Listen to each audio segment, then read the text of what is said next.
T'as déjà retrouvé le moral en écoutant une musique triste? Au-delà de retrouver le moral, senti l'instant s'étirer et l'air s'alléger. Savoir que je suis pas le seul à m'affaler pour mieux contempler mes problèmes ne pas se résoudre d'eux-mêmes, ça doit avoir quelque chose de rassurant. Mais peut-être qu'il y a plus que ça.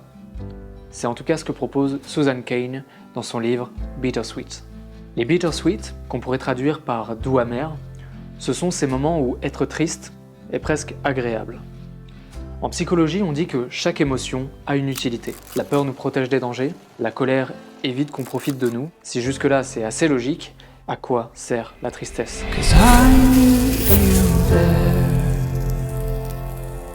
Dans Vice Versa, quand Bing Bong, l'ami imaginaire, perd sa fusée, symbole des souvenirs partagés avec Riley, il est effondré, littéralement au bord du gouffre. L'image est assez forte. Joy tente de lui remonter le moral en étant positive et souriante. Mais ça fonctionne pas, ça a même l'effet contraire. Sadness, elle, imagine ce que doit ressentir Bing Bong. Elle compatit. Et c'est cette compassion qui redonne de l'espoir à Bing Bong. Certains diront que ce n'est qu'un film d'animation, ce à quoi je répondrai que non, c'est un Pixar. Cette notion d'espoir retrouvée grâce à la tristesse revient beaucoup dans le livre de Susan Cain. La tristesse nous rapproche, elle consolide nos relations, elle engendre de la compassion. Et le mot compassion signifie littéralement souffrir ensemble. Et si vous voulez mon avis, ça le rend particulièrement sexy.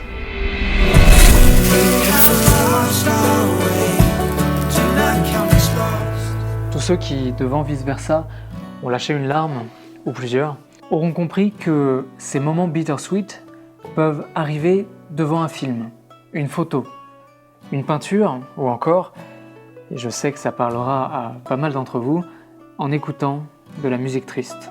L'art et les moments bittersweet sont étroitement liés.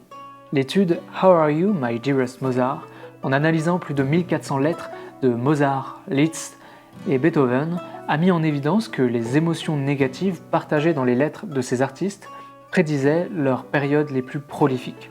Autrement dit, c'est lorsqu'ils étaient le plus en peine qu'ils atteignaient le pic de leur créativité. Je me dis que c'est sûrement de là que vient l'image de l'artiste torturé. L'idée que l'artiste doit souffrir pour son œuvre. Mais peut-être qu'on pense la chose à l'envers. Peut-être que c'est parce qu'on souffre qu'on se doit de créer. Et en effet, les sentiments de tristesse nourrissent notre imagination, nous encouragent à l'isolement et nous poussent à développer notre adversité. On pourrait dire que la tristesse peut faire de n'importe qui un artiste.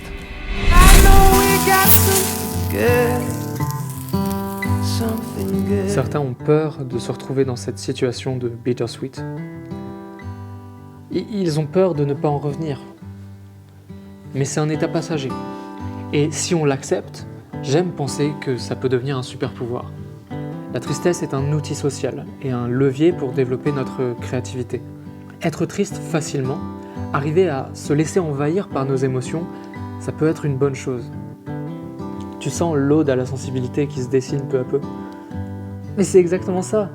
En écrivant cette vidéo, je me suis plusieurs fois surpris à regarder dans le vide jusqu'à être au bord des larmes, sans savoir pourquoi. Heureusement qu'il existe des œuvres qui nous bousculent de la sorte, parce que c'est bittersweet. Ça fait mal, mais c'est beau. Pourtant, au travail, sur les réseaux sociaux, et parfois même en famille, montrer qu'on est triste est très souvent mal vu, ou pas approprié. Cain nous fait remarquer que la société nous pousse à montrer qu'on est heureux, même quand on ne l'est pas, malgré tout ce que ça peut engendrer de négatif sur notre santé, et tout ce qu'on aurait à gagner à partager nos vraies émotions.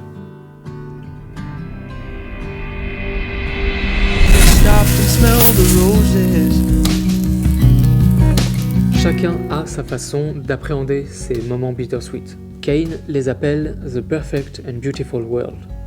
D'autres « the place where all the beauty came from ».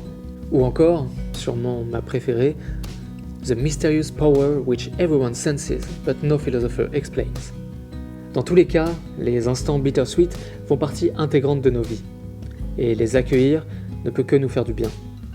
Alors, à tous les déprimés du dimanche, écoutons les playlists les plus tristes de nos répertoires. Et je vous invite à découvrir ce que partage Susan Cain. Son travail fait très souvent écho à ce que je ressens, et ça fait du bien. Il y a le lien de son site en description, ainsi qu'une playlist Spotify qui m'a accompagné pendant l'écriture de cette vidéo. Sur ce, tu peux partager tes meilleures musiques tristes dans les commentaires, liker et t'abonner si t'as passé un bon moment.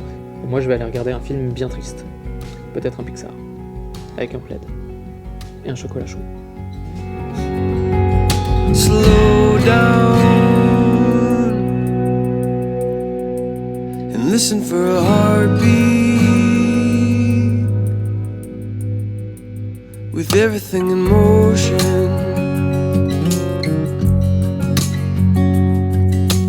Here now, see the beauty that is woven in every single moment.